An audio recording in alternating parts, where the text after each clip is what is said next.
took a stick and drew a circle. Step inside of the circle, son. I stepped inside.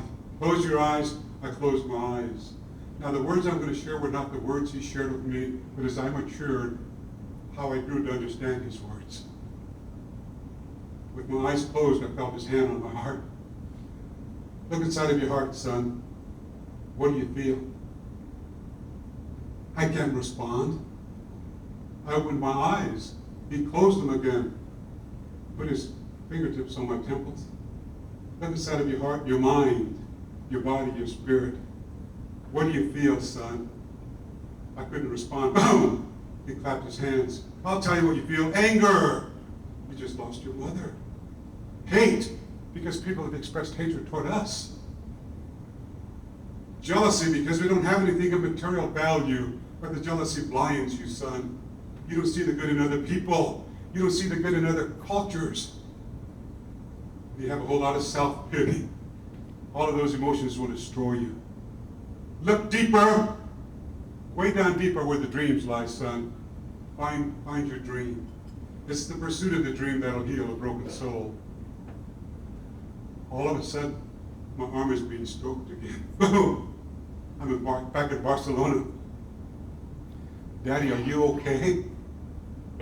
Daddy, say something. I stood up and simply said, excuse me, sir. Are you talking about Billy Mills, the Oglala Lakota, the gold medalist, 1964, Tokyo, Japan? Two men stood and said, that's his name. This guy knows him. I said, let me tell you about Billy. I happen to know him very, very well. By choice. His daughters have never seen alcohol cross his lips. He's never taken drugs. And he shares secrets with young people on how dreams come true. This man said, my gosh, you sure know a lot about Billy, don't you? And I simply said, let me tell you why. I know about him because I'm Billy. I'm Billy Mills. The two men stood again after sitting down and said, Billy, we're sorry, we're sorry. I said, don't be sorry. Just find out who told you all young Indian children were drug addicted, alcoholic quitters. You know the response I got? Billy, we're not just talking about young Indian kids. We're talking about all young people in America today. They don't give a damn, they're rude, they're disrespectful, they don't care. One more time, I'm in their face. Go anywhere in America. Go into a Hispanic-speaking community, a family, a European American family, Asian American, African American, Native American family. And if you've got the strength to go into a family where there's one parent, and if you have that character within you, look beyond some hurt, some hate, anger, confusion, and you look deeper, you're going to find dignity. You're going to find character. You're going to find beauty. You're going to find hope. And you're going to find dreams. And I will give my life defending their dignity, their character, their hope, their beauty, their dreams. The men said, Billy, we'll defend the youth of America. But no need to be so sensitive. And they all grabbed their food, their alcoholic drinks, and they moved to the next table. My daughter just hugged me, kissed my cheek, and I could feel the teardrop across the corner of my mouth. Thank you, Daddy, thank you. You always seem to find the strength to have wings of an eagle. We honored people tonight because of the strength they had to find their wings of an eagle. In strange times in America, we honored people tonight in the Plessy versus Ferguson era. We honored people tonight in the Brown versus Board of Education era. We recognize the beauty, the strength, the depth of America tonight. And I was honored to be here. But I also want to share with you how I felt winning that gold medal. I was a sophomore in high school, won the state cross-country meet in Kansas, went to an Indian school in Kansas, had a summer job to earn money. My job was building grain elevators, working 6 at night to 6 in the morning. Nobody would rent us a place to live because we're two young Indian boys. But a very compassionate white farmer Said, I have no room in my house. But if you two young boys are not offended, at the far end of my property, I have 12 wrecked cars. You can each pick out a wrecked car to sleep in. I'll bring you fresh drinking water. So I picked out a car the young people here probably never heard of, but I know some of you have. I picked out a Hudson Hornet. I could stretch out in that Hudson Hornet. My friend liked Cadillac, so he slept in this Cadillac. 3 weeks, 3 paychecks. My friend is shaking my Hudson Hornet. Billy, we have enough money to go back to the reservation, to buy school clothing. Billy, I'm having a shot to get your attention. What in the world are you thinking about? I simply said, a little secret on how dreams come true. I'm thinking about the Olympics. Went to the University of Kansas, and this was not Kansas I'm going to talk about. This was America at the time. The first 3 times I made All-American, I'm asked to get out of the photo. I remember you, the dark-skinned guy. We all looked at our hands, and I was a little bit darker than the next darkest. I stepped out. I broke. A Canadian said, that's Billy Mills. He's the only American making All-American this year. The other 4 of us are foreign athletes going to U.S. schools. I'm not going to have my photo taken unless Billy can have his photo taken. Billy, come stand by me. I stood by him, they snapped the photo. The next year, you, the Indian guy. I want to take 2 photos. I'll take one without you, I'll take the next one with you. I stayed and forced the photo, I've never seen one without me. But the 3rd year, I broke. I stayed and forced the photo. I go back to my hotel room. I'm on the 4th floor, but in the back it drops down 6 floors. I open my window, I'm on a chair. My eyes are closed, a junior in college. And it was so easy. My hand on the glass. I can almost feel that feeling now. This hand on the wood frame, just let go, just let go. It'll all be over. But I want to tell you why I didn't jump. I didn't hear it through my ears. I heard it underneath my skin. Don't. They're very gentle, strong, loving. Don't. I thought it was my dad's voice.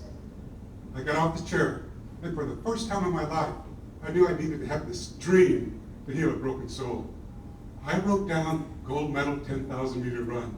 The Creator has given me the ability. The rest is up to me. Believe, believe, believe, believe. Went back to Kansas, graduated, took a commission in the Marine Corps, made the Olympic team at 2 events. As a 75-year-old man now, it just blows me away that I wrote that down, making a choice. That there's choices, but it's been coaches. It's been teachers that taught me there are choices in life. It blows me away now that I'm the only person from the Western Hemisphere to win that race. South Dakota's athlete of the 20th century, runner's world, 2nd greatest Olympic moment. Running times, the greatest distance race on the track. None of those were goals. All I wanted to do was heal a broken soul. There are young runners, young men and women, come to be coached by you, to be taught by you with broken souls. And we have to empower them. I'm in Tokyo, Japan 1 year before the Olympic Games. I was diagnosed as hypoglycemic, borderline diabetic. For those of us who are diabetic, there's no such thing as borderline. You're diabetic. I'm type 2 diabetic. I go low blood sugar. That's why I had to have the orange juice here. I was low enough to where I was starting to get a little shaky.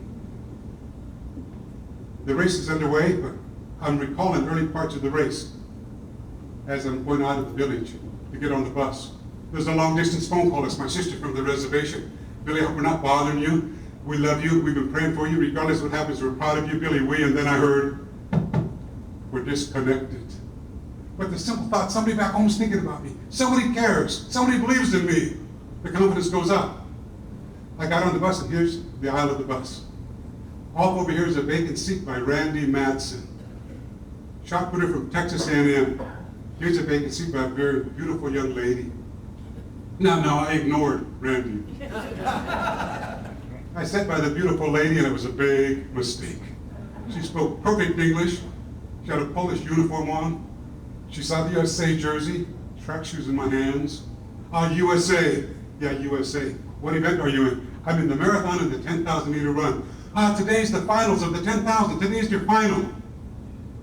Today's the final. who do you think is going to win?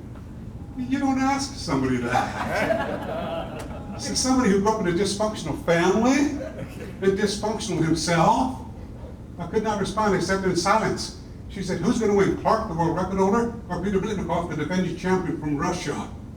Now she's giving me a choice. A choice that did not include me.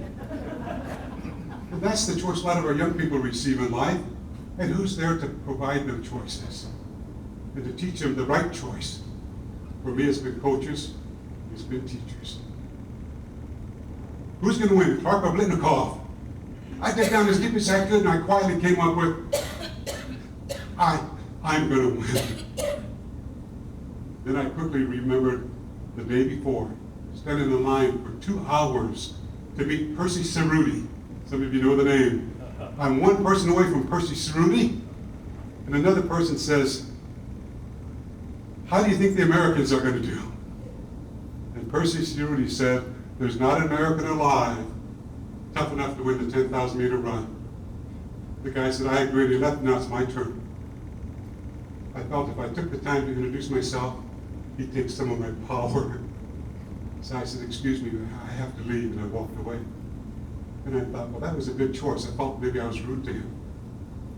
We get to the track, we go through our warm-up, the race got underway, lap after lap, runners fall behind. We crossed the 3 mile on a cinder muddy track, 13 minutes and 28 seconds. 2 problems. I'm in 4th place. The big problem, I'm within 1 second of my fastest 3 mile ever. But as you all know, the race is 6.2 miles. I had 3.2 more miles to go. There's no way I can continue. I'm going to quit. Rather than quitting when I was in 4th, I decided to take the lead, go 1 more lap, then quit. I took the lead. When you quit a distance race, you look into the infield, you want to quit where nobody recognizes you. I looked into the infield and they were all local Japanese people from Tokyo. I'm an Oglala Lakota from the reservation in South Dakota. Nobody knew me except my wife and a few people in the stands. I looked into the stadium. If there's nobody there I recognized, I'm going to quit. But I was where a group of Americans happened to be sitting, and I didn't know which side of the stadium, but I looked up and I knew where my wife was sitting, 32 seats up. I saw her, and she's cheering. There's no way I could quit. We made a commitment together. She'd pursue her dreams, I'd pursue mine. I would support her dreams, she'd support mine. And then collectively we had our dreams.